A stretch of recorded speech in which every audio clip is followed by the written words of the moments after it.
don't really get about campaign. Everybody gets so uptight instead of relax, you know, you're not in charge. But I will say with Chris, because I've gone out walking, you know, I've knocked on doors on 90-some% of the city, and people do have issues with some departments with the city. Well, I think that brings up a quick question. We can talk about just, you know, getting into things about doing business with the city of Daytona.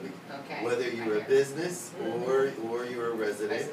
I have a situation where, you know, a lot of people, we're trying to get to come into the city to either invest as a business owner or buy these houses and rehab them and live in them. And we have a lot of problems, for example, like with the zoning, code enforcement, permanent licensing, and then permits and licensing. They go down, and it's kind of like when you buy the airline ticket, you call and they tell you, oh, it's $3,000, and you call the next time and it's $200, and then you know, what is it? And I think people run back and they do what staff tells them, and then, you know, then they come back for the next phase of where they're told there's something else to do. Right, and they do it. They do that, and then they come back and they're told there's something else to do. And I think again, it's like, you know, I know the current mayor said he wanted to do more streamlining and transparency, but I think there's a lot of what I call systematic problems or policy issues in the city. There are, especially if things change between the time you start your paperwork and you get to the end of whatever it is that you have to do, that you're told you're required to do to get that permit or to get that license, and that should not be the case.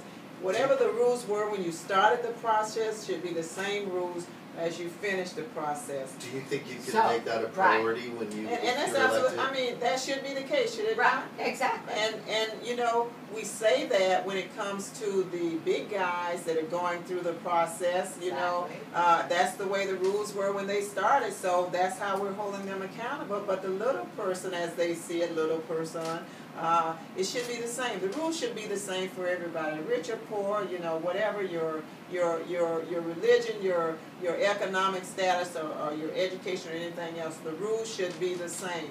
And however it is, whatever rules are in place when you start the process, that should be the same set of rules that are in place as you go through the process. So you should not have to make many trips to City Hall and each time be told there's something else you got to do, something else you got to do. And you know what else is happening? Neither should the manager have the authority to say to someone where they are qualified to get something, to put something in place, and staff has actually said, okay, yes, you can. And then they get to the end of wherever it is in that process, and they're told that the city manager said no. Yeah. Absolutely not. That should not be the case. Nobody should have actually that kind of power outside of the elected officials. Well, so Gwen, I want to ask you a real simple question where you could probably answer in 3 sentences. How would you change that? I mean, in terms of what he is doing outside about the policy. City. No, I'm saying in terms of, that's what you do. You create a policy that says you're not allowed to do that. Right. Okay. You know, so that's what you do. Yes, you create a so you create a policy that says that is not what, and you work with staff to make sure that the process that someone starts under is the same process. Just like with the big guys, you know, it would be the same. And we have residents who deal with that issue. We have businesses that deal with that issue. That's right. That should absolutely not be the case. Absolutely not be the case. And we know that there are legal issues in terms of that, where you can't, I mean, when the person starts on the dotted line, signs on the dotted line, they say, this is what we're getting, this is what's in place. You can't then change the rules after the fact like that, and a lot of that, unfortunately, is what is happening. So yes, there should be policies, there should be, and staff should not only in terms of that be held accountable for doing it the right way. I would agree with you, Betty, that they're, for the most part, city staff, they're well qualified and they do a good job. Now, but it starts at the top, actually.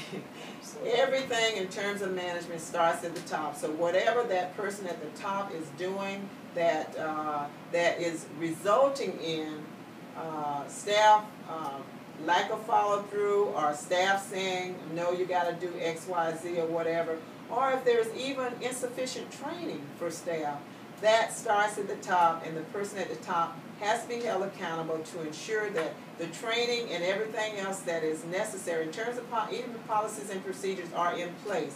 We know that in terms of businesses do not like uncertainty. Correct. So if rules are changing all the time, and if they don't know from one minute to the next if what they thought they were told would actually end up, like I said, coming to fruition. So if that's what's happening in terms of uncertainty as far as business is concerned and the residents, then basically what's going to happen is that they're going to go somewhere where there is more certainty. So do you believe that's one of the reasons why there is not a lot of businesses coming Absolutely. Yes. Absolutely. That, so how would you stop that? How would you stop that? Well, when I was city clerk, we had certainty. Okay. In terms of, they knew that in terms of the city commission, that when they met, and I could tell them like, A, B, C.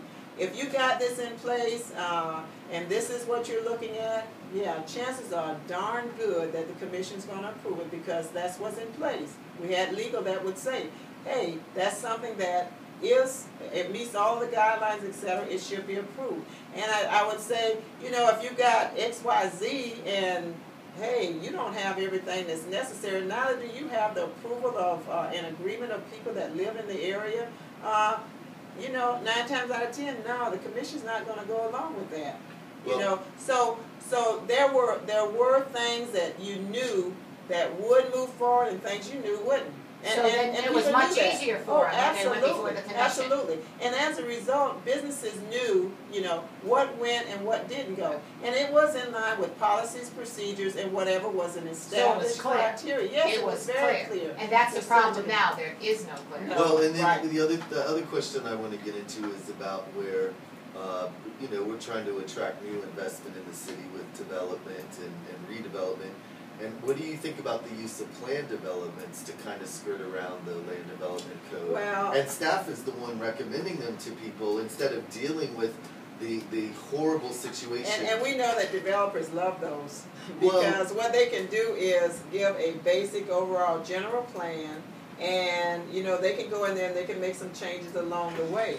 But not just developers. They're just saying to everybody, let's just do a plan. And the bottom line is, for your residential areas, they do not like that, because they want to see more certainty. They want to see and have more control, and have the commission actually have stated to them in specifics with some specificity as to what it is that is planned and what's going where. But the new land development code is really adding to the opportunities for what you're talking about. Well, I think the new modules that are being done by the consultant, if any of I encourage the people listening to get online. They should, because just like you said, in terms of what? Well, to get online and read them, because the new modules, land development code, the LDC. The new LDC is basically putting staff in charge and bypassing the boards and the And you were saying the board's responsibilities and their opportunities to interject themselves into a plan or an investment opportunity, development, redevelopment, is being lessened. Yeah, the staff will make decisions. And staff will have much more, yes. Yeah. And in truth, as you watch the commission meetings, more and more you're seeing that and it started, soon after our commission days, but more and more responsibilities and decision making has been passed on relegated to the city manager. Things that used to be required by your elected officials are now decisions are being made by the non-elected manager. Like RFPs, for example. Yeah, and I'm glad that they had the sense to not increase, though they have in some regard, but not increase the spending ability of the manager, because when you do that, then the commission, the elected officials, have even less control. And I understand that there may be some times where you need to rush on something, but you know what they've done in the past when they had to rush and do something? You call a special meeting of your elected body. You don't say, oh, well, this decision's got to be made more timely than every 2 weeks. call a special meeting. Or a workshop. And I would tell you something else that, you know, there is hardly anything that happens in government that has to be taken care of ASAP. I agree. And we know, for the most part, government doesn't work that way. I'm not saying that government should be taking years to make decisions or even a whole lot of months, but there should be some deliberation in terms of that decision making, because if you don't, just like some things that when I was on the commission, I had us to slow down, take our time, look at it, because if we had entered into some of those things, if we think we have something on the horizon in terms of financial problems for the city, believe me, we'd be in much worse shape. Just by taking that at a time to look at it, to examine it, and to weigh the pros and the cons of different decisions that are forthcoming. And you don't see a lot of you don't hear definitely a lot of pros and cons in terms of should we make this decision or should we go with an alternative. No alternatives are given. You're just told this is what staff recommends. And that's not the way it used to be either. So what I also wanted to talk about too is about the proposed taxes, the millage rates, and also the proposed fees that we're now going to be looking at shortly. Oh yes, and you know, we've got people that are truly suffering in the city. We've got people who are unemployed, underemployed. We have people who literally are having to make decisions, not just about food and medicine. They're having to make decisions about some truly basic, like food, like medicine. But I mean, some of them don't even and can't afford to even put gas in their car. You see many more people on bicycles and the like, which is healthy. And you know, if you're careful, it can be safe. But a lot of those kinds of decisions are being made because our people who live in the city of Daytona Beach, and Daytona Beach has become a poor city in the last couple of years. You know? The last 4 to 6 years, it has gone down. So Gwen, what would you do to help? I'm looking at some of these things like tax exemption, proposed tax rate. What would you do as mayor of Daytona Beach to help these people? Well, one of the things that, as Chris has indicated, you don't, when you're dealing with individuals who don't have a lot of money to play around with or don't have much money at all, you don't start increasing your fees, you don't increase the taxes, you don't make it difficult for them when it's hard to even make their mortgage payments, to have to pay even more to the city every time you look around. You don't, because we're a poor city, charge, you know, what people don't understand is even charging 50 cents to poor kids to go and participate in recreational activities. Ridiculous. That's a lot of money. It is a lot of